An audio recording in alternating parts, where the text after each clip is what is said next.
de la France insoumise. Bonjour à toutes et à tous.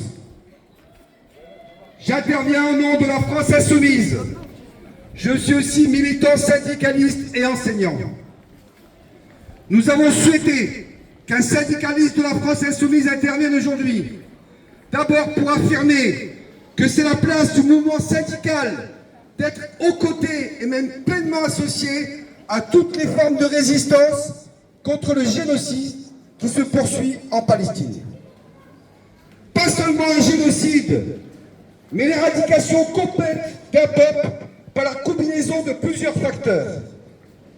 D'abord, par la volonté de tous les gouvernements, avec les USA en tête, mais aussi les États arabes, attachés au maintien de l'ordre capitaliste, incluant la domination sur le Moyen-Orient. Ensuite, par celles et ceux qui, la main sur le cœur, font mine de découvrir l'horreur des massacres, en oubliant leur silence assourdissant pendant tous ces longs mois de tuerie, pourtant visibles sur toutes les chaînes de télévision et réseaux sociaux. Et je veux non seulement parler des dirigeants politiques, mais aussi des responsables syndicaux, dont pourtant la devise universelle est le refus de la guerre pour la paix. Et enfin la répression, la calomnie contre toutes celles et tous ceux qui ont osé se lever dans le monde entier contre cette barbarie.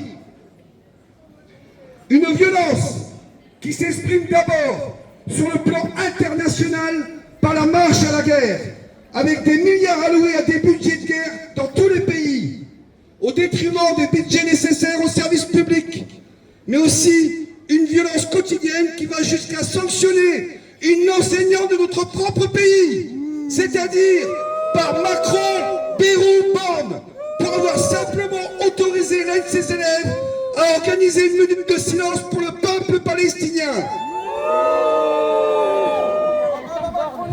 Voilà jusqu'où veulent aller les petits et misérables serviteurs de l'ordre capitaliste. Honte à eux! La colère des peuples les rattrapera et les jugera, car l'humanité tout entière est touchée.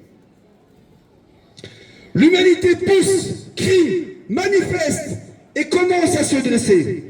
Des forces de plus en plus nombreuses, de plus en plus organisées se lèvent pour faire échec à cette barbarie capitaliste. C'est pourquoi la France insoumise tient un rendez-vous public. J'en ai quelques exemplaires à disposition.